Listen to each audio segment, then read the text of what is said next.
Nama saya Muhammad Ibrahim Jamin, Bang. Oke. Panggilnya Baim. Kalau sekarang sih ojol, Bang. Pernah denger tapi belum pernah ketemu, Bang. 21, masih muda. Tahu sedikit sih, Bang, nggak banyak-banyak banget. Yang di ini nama Ariel, Bang, saya lupa, Bang. Tapi kalau di ini inget deh, Bang. Ya kagak hafal, Bang. Tapi pernah denger aja sih lagunya. Gak tahu, Bang. Namanya Astup. Tahun 68. Tahu. Kolam susu kapan-kapan. Bukan lautan, hanya kolam susu. Ikan menjalar menghidupiku. Tiada sopan, tiada tempat ku temui. Ikan dan udang menghampiri diriku. Orang bilang tanah kita tanah surga, tongkat kayu dan batu jadi tanaman. Orang bilang tanah kita tanah surga, kain dan jala cukup menghidupimu. Siapa tak kenal Koes Plus? Grup musik yang sudah dianggap legenda ini berpengaruh besar karena merupakan pelopor musik pop dan rock and roll di tanah air. Grup yang dikenal kerap berganti nama dan bongkar pasang personel ini juga punya perjalanan karir yang naik turun. Semua berawal dari terbentuknya Koes Brothers di tahun 1958. Saat itu keluarga Kuswoyo yang terdiri dari Yon Kuswoyo, Yok Kuswoyo, John Kuswoyo, Tony Kuswoyo, dan Nomo Kuswoyo mulai berkarya dan meluncurkan album pertamanya di tahun 1962. Di tahun 1963, Koes Brothers yang berasal dari Tuban, Jawa Timur ini berganti nama menjadi Koes Bersaudara. Kreativitas yang luas tampak jelas dari aransemen dan komposisi musik mereka. Dengan skill dan musikalitas tinggi, mereka piawai menggabungkan berbagai genre seperti pop, rock and roll, Melayu, blues, dan bossa nova. Namun, tak semuanya menilai kreativitas mereka dengan positif. Bung Karno misalnya, menganggap kesuksesan Koes Bersaudara membawakan lagu-lagu The Beatles sebagai sikap yang terlalu kebarat-baratan. Hal inilah yang membuat mereka dikirim ke penjara Glodok tanpa persidangan pada 29 Juni 1965. Sama seperti awal penahanannya, Koes Bersaudara juga dibebaskan tanpa alasan pada 29 September 1965 atau sehari sebelum pecahnya pemberontakan G30 SPKI. Namun, Koes Bersaudara tak bisa mempertahankan kebersamaan dan harus bubar pada 3 Desember 1968. Hampir setahun kemudian atau pada 1 November 1969, formasi baru terbentuk dengan personel Tony Kuswoyo, Yon Kuswoyo, Yok Kuswoyo, dan Muri yang mengusung nama Koes Plus. Puncak kesuksesan grup ini terjadi pada kurun waktu 1972 hingga 1976, ketika Koes Plus mampu menjadi mesin pencetak hits yang laris manis dalam waktu singkat. Mereka terhitung telah mencetak 750 lagu dalam 72 album. Lagu mereka yang hits antara lain Andaikan Kau Datang, Bujangan, Kisah Sedih di Hari Minggu, Kembali ke Jakarta, Muda Mudi, Nusantara, Kolam Susu, Bunga di Tepi Jalan, Diana, Manis dan Sayang, Cintamu Telah Berlalu, dan masih banyak lagi. Kini, personel Koes Plus yang masih hidup adalah Yok Kuswoyo, pria bernama lengkap Kusroyo Kuswoyo yang lahir 3 September 1943 ini adalah pemain gitar bass serta pendukung vokal Koes Plus. Saat ditemui di kediamannya di kawasan Jakarta Selatan, Yok bercerita banyak soal pengalaman bersama Koes Plus, terciptanya lagu Nusantara, royalti, hingga pandangannya tentang Indonesia saat ini.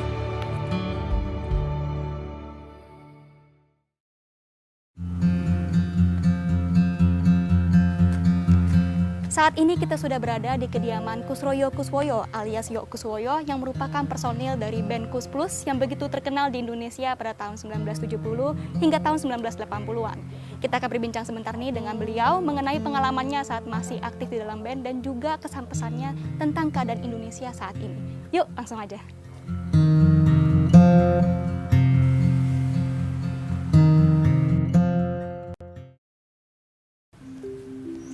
Sahabat Liputanam.com, saat ini kita sudah bersama dengan Kusroyo Kuswoyo atau akrab disapa dengan Yok Kuswoyo, salah satu anggota personil dari band Kus Plus yang begitu terkenal di Indonesia pada tahun 1970 hingga tahun 1980.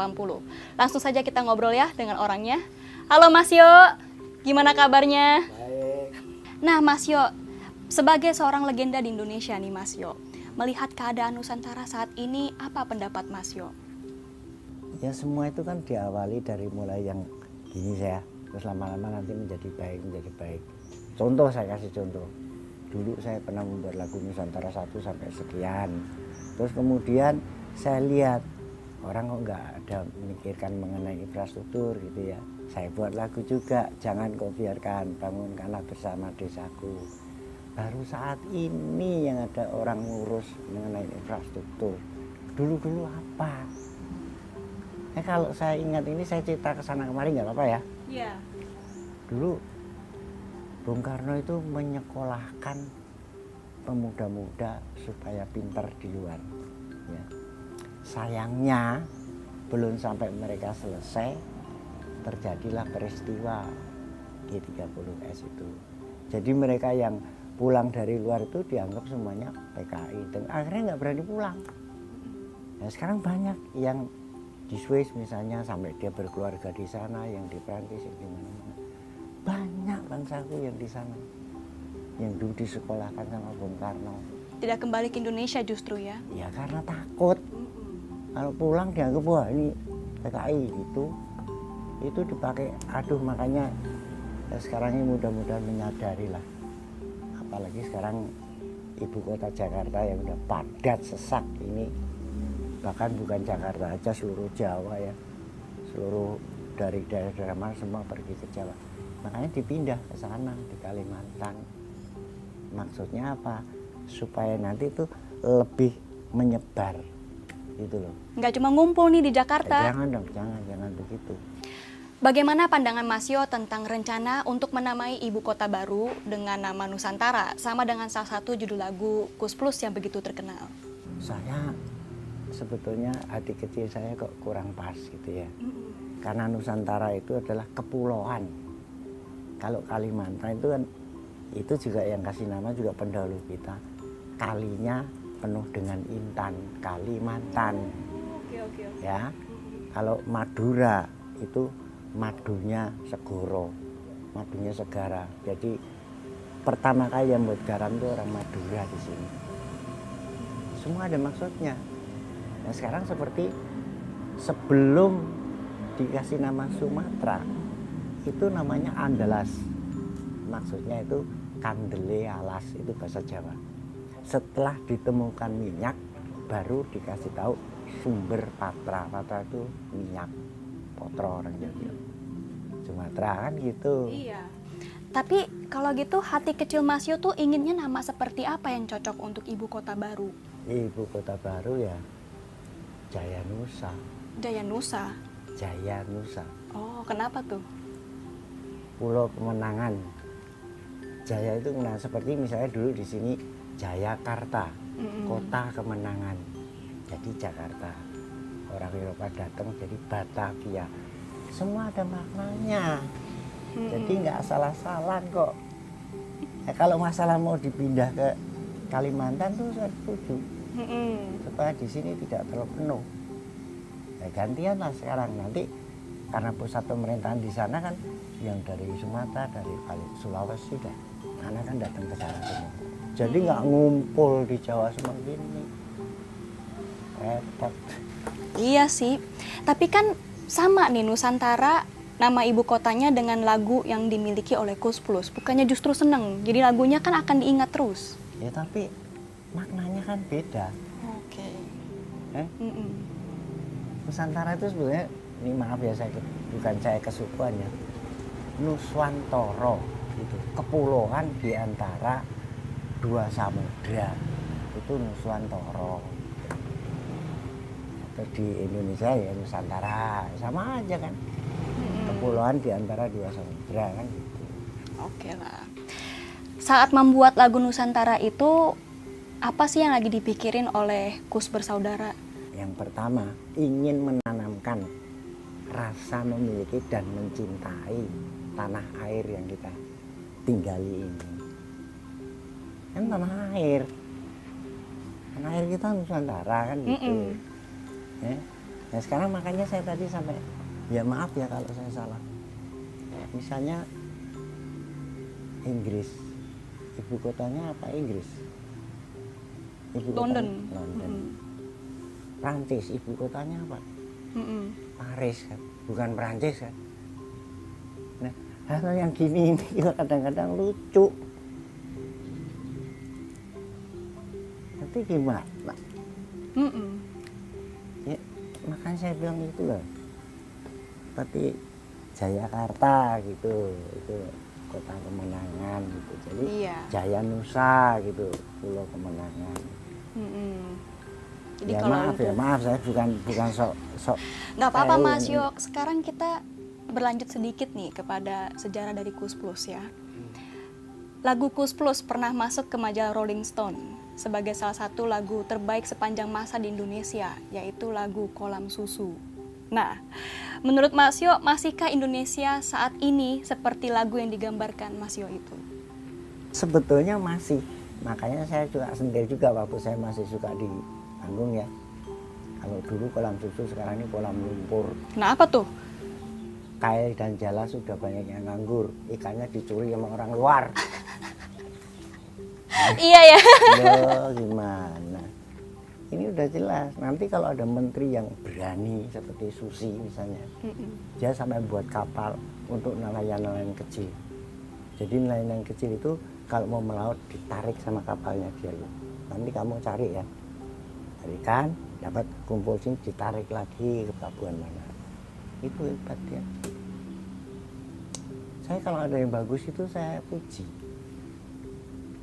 Jadi nggak salah-salah. Kita mampulah menilai ya, apa yang dikerjakan. Ya, apa itu juga kenapa Mas Yo kemarin sempat mengubah lirik lagu Kolam Susu. Kan videonya tuh viral di Twitter ya. Yang tadinya kolam susu jadi kolam lumpur, kayak Mas Yo bilang tadi. Nah, ya habis ini semuanya kan kalau kita perhatian lagi salah kelola. Makanya sekarang nggak peduli nih Jokowi. Ada yang jadi menteri apa gitu, kerjanya nggak benar nih, ganti. Ini nggak benar, ganti. Untuk baik, bukan karena dia nggak seneng sama si A, si B, si C-nya, enggak. Untuk kebaikan. Ya kalau untuk baik ya harus kita dukung dong. Nah siapa yang milih Jokowi jadi presiden? Artinya kan mereka semuanya mendukung Jokowi kan gitu. Mas Yo, sekarang kita membahas nih seputar Koes Plus. Dari mana bakat bermusik itu datang di Koes Bersaudara? Kan Mas Yo tuh dengan bersaudara nih ada 9 orang, rata-rata tuh bisa bermusik semua. Ya karena keluarga kami, ayah saya itu juga suka musik ya. Suka main Hawaiian, apa segala macam gitu. Ibu saya juga main gitar. Jadi ya kita sering dengar begitu, jadi kita mau nggak mau kebawa. Nah, akhirnya yang mencetuskan untuk pertama kali kita rekaman itu ya almarhum Mas Ton. Karena dulu yang masuk di sini kan Everly Brothers, Galen Twain yang dari Inggris. Terus saya coba kamu nyanyi. Saya nyanyi berdua sama Mas Jan. Oh, bagus nih. Setelah kita siap, kita masuk rekaman. Itu tahun 63 kalau nggak salah. Awal-awal nih kan Mas Yo bilang bahwa Mas Yo pertama kali mulai bermusik itu saat umur belasan, kemudian juga akhirnya memiliki banyak sekali fans di seluruh Asia ini ya.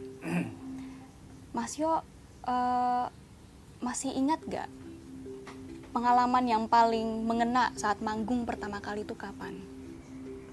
Dulu pertama kali sebelum kami punya alat, saya kalau main cuma berdua ya. Oh iya?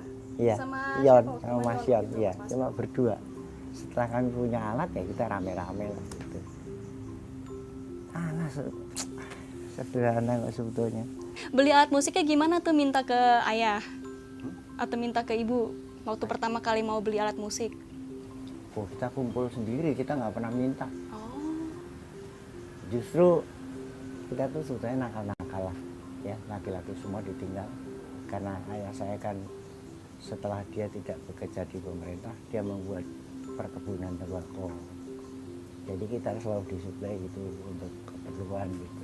Nah kita nakal, Badung gitu tuh, dapat kiriman ya buat seneng-seneng gitu.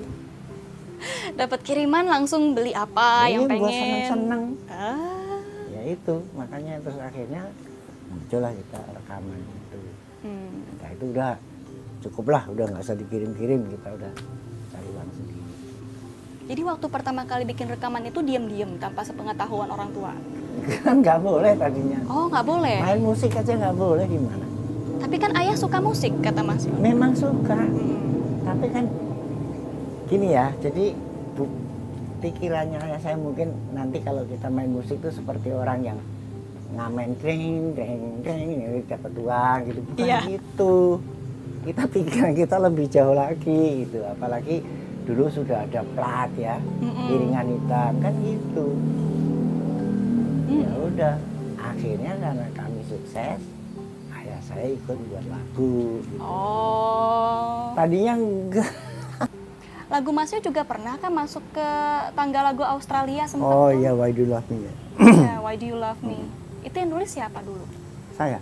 Ah, Mas Yo yang nulis. Aduh, sampai terkenal ke Australia loh. Berminggu-minggu di top chart Australia lagu Why Do You Love Me. Cuma yang betul-betul dia sebagai leader ya, Mas Ton itu. Tadinya saya mau nyanyikan, kamu nggak cocok yang nyanyi biar Yon aja gitu. Kamu tuh suaranya nggak seperti suara dia gitu. Ya Kenapa udah. suaranya emang dibilang? Ya nggak tahu, kalau saya dikasih tahu gitu ya saya ikut, dia sebagai leader kok, dia lebih tahu kan. Karena biasanya saya selalu mendampinginya untuk apa lagu duet itu loh. Kan suara beda. Vokalis 1, vokalis 2. Iya. Ya, Mas Yo sebagai vokalis 2. Bang Yon vokalis 1-nya. Ya begitu akhirnya. Tapi kebanyakan lagu yang nulis Mas Yo. Semua Oh, nulis. semua nulis. Kalau musisi yang menginspirasi Kus Bersaudara ini siapa? Ya kita sama-sama lah. Kakak saya Tony terutama. Bahkan dibantu sama kakak saya yang tertua, dia main bass masih gini. Dom-dom bass yang besar. Mas John. Kalau ingat itu ya senang gitu rasanya. Kalau misalkan boleh dibilang nih, Mas Yo tuh senang dengan band apa sih dulu memangnya sampai ingin bermusik? Saya sebetulnya saya tuh nggak begitu ya, tapi karena ya ini kakak saya Tony Kuswoyo itu yang Ngajakin gitu. Ayo. Coba kamu nyanyi. Lagu apa? Coba lagunya Everly Brothers. Saya nyanyi. Dia pikir kok enak gitu. Dia bikin lagu, mulai rekaman. Bukan karena band luar atau karena apa, tapi justru karena kakak ya. Ya. Kakak ngajakin, kakak ngajarin, Ya, ngikut ya, kakak ya, terus. betul. Oke. Kalau Tony Kuswoyo itu memang dia semua musik dia suka.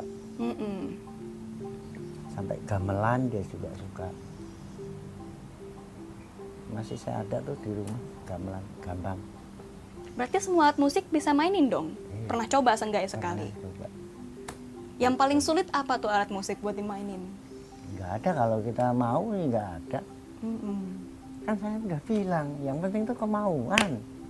Kalau kita punya kemauan, nanti kita pasti mendapatkan kemampuan. Itu mungkin yang harus diingat banyak orang ya. Iya lah. Bukan soal bakat dong. Hah? Bukan juga. Ya nyatanya bukan. Saya tuh cita-citanya pengen jadi dokter.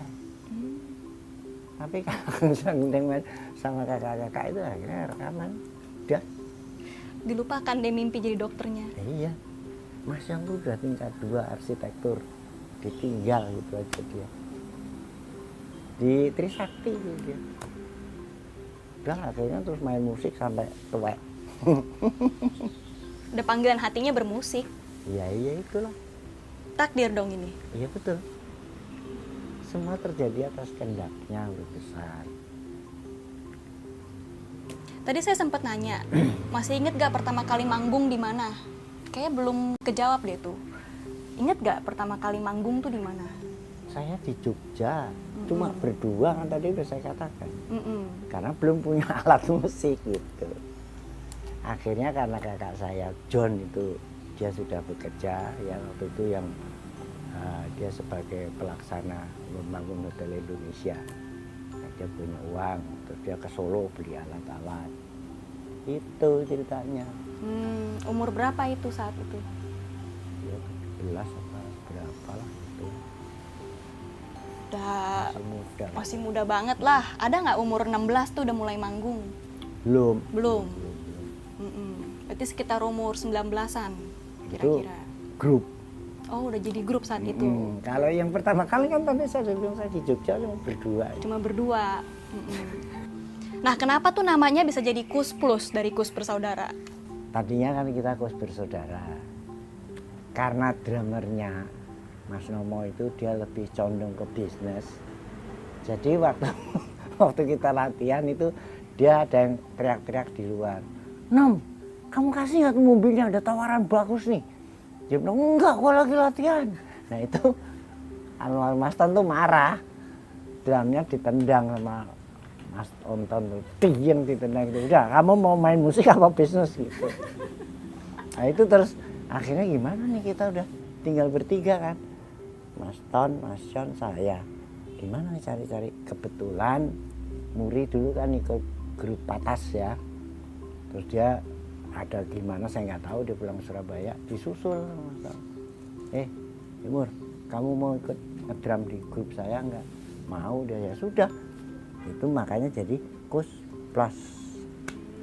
Pas Muri maksudnya. Apa yang terjadi dengan Kus Bersaudara di malam saat manggung pada tahun 1965 sebelum penahanan terjadi? Nggak ada masalah, kita selalu kalau kita main di mana-mana sambutan selalu baik. Nah ini saya ceritakan kembali, karena kami ini sudah punya penggemar di Singapura, di Malaysia, bahkan sampai Filipina Selatan. Bung Karno itu tidak setuju dengan segala bentuk new imperialisme, new kolonialisme. Nah kita mau dipakai alat, jadi kita didengungkan seolah-olah kita tuh begini sama Bung Karno. Itu waktu ngak-ngok enggak sebetulnya. Kita tuh mau dipakai gitu. Pas kita di luar dari penjara 29 September kalau nggak salah 30 terjadi itu. Bahkan saya waktu jalan-jalan tuh bingung, kok sepi, ada apa gitu. Ya udah akhirnya ya itulah yang terjadi sampai peralihan. Jadi ada orde lama, orde baru, semuanya tuh baik sebetulnya. Cuman ya ada kekurangan, ada kelebihan. Itu aja.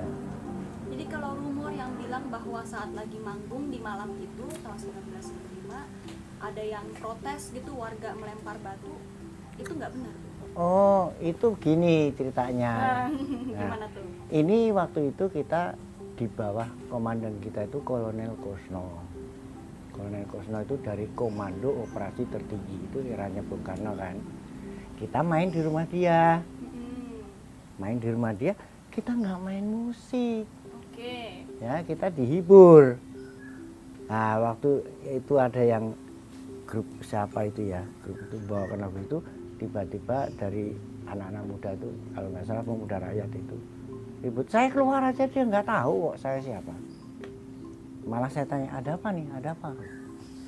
Nah waktu itu kebetulan yang hadir di situ ada CD12 segala macam gitu. Itu CD12 buahnya dikempesin sampai dia kebut saking takutnya, buahnya becat ya kabur gitu ceritanya. Ini nggak ada masalah kita sebetulnya. Jadi bukan karena menyanyikan lagu The Beatles? Nah kita nggak nyanyi waktu itu kok. Itu grupnya yang main itu, aduh siapa tuh anaknya Menteri Kehutanan itu siapa sih? Lupa, sama Dara Puspita. Dara Puspita yang main ya, kita sebagai dihibur kok ya datang gitu. Karena kalau dari rumor yang kebanyakan masyarakat Indonesia tahu sampai ditulis di artikel-artikel itu, yang kejadian adalah lagi manggung nih di salah satu rumah jenderal. Oh, saya nggak manggung kok. Tapi waktu lagi manggung itu diminta nyanyiin lagu The Beatles. Disitulah ada warga katanya tidak terima dan itu juga yang menyebabkan penangkapan. Kita nggak ada begitu. Justru waktu kita masih kencreng-kencreng di seperti di Kemayoran segala macam. Ya asal ada yang minta, bawa lagu ini dong, lagunya siapa kayak ya kita bawakan. Saya dapat uang dari mereka. Masa mereka aduh request lagu masa kita nggak bawain, kan namanya geblak kita namanya. Iya. Gitu loh. Jadi nggak no problem sebetulnya. Cuman dibikin macam-macam gitu. Jadi waktu itu di penjara karena apa alasannya? Pura-pura Oke. gitu. Karena selama kita di dalam tahanan di Glodok itu, berita di koran-koran itu seolah-olah kita tuh memusuhi, tidak setuju dengan pemerintahan ini gitu segala macam. Padahal maksudnya setelah itu kami akan diberi tugas ke Malaysia. Karena Bung Karno tidak setuju dengan segala bentuk new imperialisme. Saya udah cerita tadi, bosan saja. Udah saya ceritakan loh tadi. Iya tadi udah cerita, tapi untuk alasan penangkapannya itu kita baru tahu nih. Nah, setelah itu karena itu kita memegang rahasia, kita nggak buka cerita itu. Sampai akhirnya waktu Orde Baru kita dikirim ke Timor Leste untuk mengintegrasikan. Berhasil kan gitu kan. Waktu itu konsul kita di sana Pak Tomodok, manajer kita Kolonel Rusdi, pura-puranya manajer. Tapi kita udah dilindungi dengan yang namanya pasukan Blue Jean. Dia masuk duluan dengan pakai jaket blue jean, celana blue jean. Kalau kita salam, "Oh brigada," dia pasti jawabnya, "Obrak-abrik." Gitu. Loh ini benar, sekarang saya buka lah, masa bodoh orang mau ngomong apa. Kalau untuk bangsa dan negara kita siap. Bukan apa enggak. Makanya kita harus jaga persatuan dan kesatuan kita ini. Jadi sebenarnya hubungan antara Kus Plus dengan Soekarno itu baik-baik saja ya? Nggak ada masalah. Sama sekali nggak ada masalah. Ya namanya mengemban rahasia, masa mau diomong-omongin sih? Kalau dirahasiakan ya dirahasiakan dong. Sekarang karena sudah 40 tahun ya saya buka aja apa yang ada. Udah nggak perlu dirahasiain lagi? Ya enggak udah. Gitu loh. Percuma. Ya nggak apa-apa lah, orang mau ngomong apa terserah. Tapi harus diingat, keluarga kami itu bangsa dan negara. Itu kita nomor satu. Ayah saya tuh kalau ditanya orang-orang gitu ya, waktu itu ya, nggak ada yang namanya Kuswoyo bantu ini, bantu itu, nggak ada.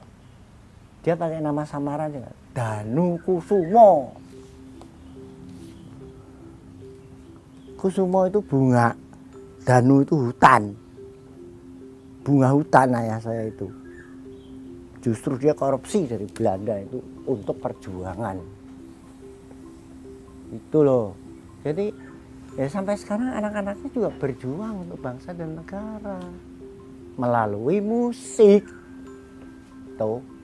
Makanya kami menyampaikan pesan melalui lagu Nusantara 1 sampai sekian. Ingin menanamkan rasa memiliki dan mencintai. Kita tuh kaya raya. Kalau dikelola dengan benar, aduh luar biasa. Makanya ini lihat nih sekarang. Semua orang berpaling ke sini. Lihat aja. Itu juga kah kenapa setelah keluar dari penjara, Kus Plus akhirnya banyak membuat lagu yang bernuansa Nusantara atau tanah air? Ya sebelum kita membuat itu kan kita membuat yang disukai oleh anak-anak muda. Ini harus gitu dong pertama startnya. Ya tapi setelah itu kan ya ada buktinya kalau kita buat Nusantara 1 sampai sekian. Ingin menanamkan rasa memiliki dan mencintai negeri yang kaya raya ini. Ini kalau dikelola dengan benar bukan main. Itu sebabnya sekarang Freeport itu sahamnya dibeli lebih banyak oleh Jokowi, oleh Indonesia, bukan Jokowi lah, oleh Indonesia. Jadi yang menentukan nanti Indonesia, lo nggak bisa. Nah ini sekarang diukur-ukur lagi nih sama Amerika. Dari semua Kuswoyo bersaudara, Masio paling dekat dengan siapa dan karena apa? Tony, kakak saya ya. Tapi pada akhirnya dia juga mengakui omongan saya dibenarkan. Waktu dia dalam keadaan sakit, dia tuh selalu bilang sama istrinya, coba panggilin Yok. Ya, saya kan datang ke sana. Kenapa sih kamu kok selalu panggil? Wah, rasanya nggak karu-karuan ini. Ingat dong, kalau kamu merasakan sesuatu yang tidak enak, jangan nyari saya. Saya bilang gitu. Ingatlah kepada Tuhan. Nyatanya beberapa hari kemudian saya dipanggil lagi nih, ketemu dia. Ada apa panggil aku lagi nih? Benar kamu, dia bilang gitu. Setelah saya dengar omonganmu, itu semua keluar yang hitam dari mulut saya, dari sini semuanya keluar. Sore itu dia ngomong begitu, malamnya dia meninggal. Ya karena dulu waktu kita Muslim ya, kita belajar ngaji juga. Itu dikasih tahu, jangan lupa ya nanti kalau di sana ditanya kitabmu apa, imammu siapa, jawabannya harus betul. Nah ini kakak saya nih, loh kok gue dikasih bocoran. Makanya dia sampai membuat lagu Andekan. Itu maksudnya dia gitu. Setelah aku jauh berjalan dan kau ku tinggalkan, itu jasadnya. Dia cerita dalam keadaan sakit tuh, dia cerita gitu. Nah, luar biasa ini. Tapi dia udah enak lah sekarang. Iya. Mas Ton, Mas Yon, Mas Muri, udah enak mereka. Tinggal ya beginilah. Kangennya tapi tetap.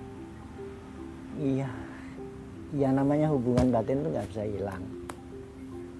Ya nanti pada saat mungkin saya ditunggu di sana. Ayo cepetan dong lo bikin grup. Bentar dulu. Waktunya belum selesai gue. Masih banyak yang diselesaikan. Ih, gokil ada. Tapi udah berasa lagi dipanggil-panggil kakak. Buruan nih. Ya biasa lah itulah. Kadang-kadang saya suka dalam impian. Dalam impian. Pernah mimpi disamperin kakak gitu diajak Iya. ngobrol. Ya biasalah mimpi itu mungkin terbawa tidur. Karena saya inget dia, saya tidur, ya mimpi ketemu dia. Itu biasa. Sekarang apa yang paling senang Masio lakukan? Ya merenung. Dari tadi saya bilang merenung aja. Merenung, saya bersyukur kepada Yang Maha Esa, apa yang diberikan dasar ini saya terima dengan senang. Saya syukuran aja, udah bersyukur. Apa benar kalau Kus Plus itu hanya dibayar sekali alias tidak menerima royalti dari lagu-lagu yang sudah diciptakan? Istilahnya waktu itu flat pay. Ya udah, kamu udah dibayar flat ya udah, nggak mikirin macam-macam. No problem kok buat saya. Gak ada royalti kan padahal ini? Sebetulnya ada, tapi sampai saat ini ya saya nggak pernah merasakan itu. Tapi ya saya percaya sama Tuhan, jadi yang menjamin kehidupan saya ini ya Tuhan, udah gitu aja. Kalau Masio melihat banyak musisi-musisi muda sekarang yang menyanyikan lagu Kus Plus dan Masio tuh tidak menerima royalti atas itu. Nggak apa-apa, dia mau ingat bagus, enggak ya nggak apa-apa. Justru yang ingat sama saya itu Jibles, yang dari Pacitan apa dari mana tuh? Dia kirim amplop ke saya. My God, thanks. Ya itu juga yang menggerakkan hatinya juga Tuhan kan. Kalau yang lainnya bodo amat. Lu ingat sama saya boleh, enggak ya nggak apa-apa. Anyway kan dengan begitu saya mampu menghidupi keluarga mereka gitu. Itu udah puji Tuhan. Itu bagian dari bersyukur. Iya. Semakin kita bersyukur, hukum kelimpahan itu ada. Tadi saya sudah ceritakan. Kadang-kadang ada yang ingat saya, ngirim kopi. ada yang ingin saya kirim bir. Thanks God. God is Almighty. Ada aja ya balasan untuk orang yang berbuat baik. Loh, ya pastilah. Kita harus banyak belajar dari Mas Yo nih. Ah, Karena belajar. kebanyakan orang tuh ingin untung untuk dirinya sendiri. Jangan dianggap belajar, kita ngobrol aja. Kalau obrolan saya ini ada yang benar, pakai. Kalau obrolan saya nggak benar, jangan dipakai. Buat apa? Kan kita semua tahu yang baik mana, yang buruk mana. Dari semua lagu Kus Plus, boleh tahu nggak nih yang jadi favorit Mas Yo itu yang mana lagunya? Buat saya nggak pernah mikirkan, wah lagu saya favorit, lagu saya nggak. Saya buat lagu ya buat lagu aja. Mereka suka ya, terima kasih. Nggak punya pikiran saya gitu, oh tak buat lagu gini supaya orang seneng. Nggak ada. Jadi semua lagu yang pernah Mas Yo ciptakan adalah favorit Mas Yo. Sebetulnya bukan favorit apa tidak ada saya mikir gitu. Buat lagu ya buat lagu aja. Kebetulan ada ide gini ya saya buat lagunya. Pokoknya bermusik itu untuk mengekspresikan perasaan hati gitu. Iya, apa yang ada di dalam hati kita masukkan di dalam musik. Gitu. Ya kalau musik yang kita buat itu disenangi sama yang mendengarkan ya puji Tuhan. Saya nggak punya pikiran saya bikin lagu gini, biar nanti orang seneng. Nggak ada. Nggak pikir gitu. Apa harapan Mas Yo terhadap generasi kedua dan ketiga dari keluarga Kus Plus bersaudara sekarang? Waduh, saya nggak pernah berpikir itu begitu kok. Jadi ya saya berharap dengan generasi muda-muda yang dia betul-betul diterjun ke dalam dunia musik, ya terjunlah dengan benar. Jangan asal-asalan gitu. Yang penting kemauan dulu. Kan tadi saya udah bilang, kalau kita punya kemauan nanti pasti menemukan kemampuan. Nah ini yang bagi musisi-musisi muda ya harusnya begitu. Kegiatan sehari-hari Mas Yo sekarang ini apa? Kegiatan?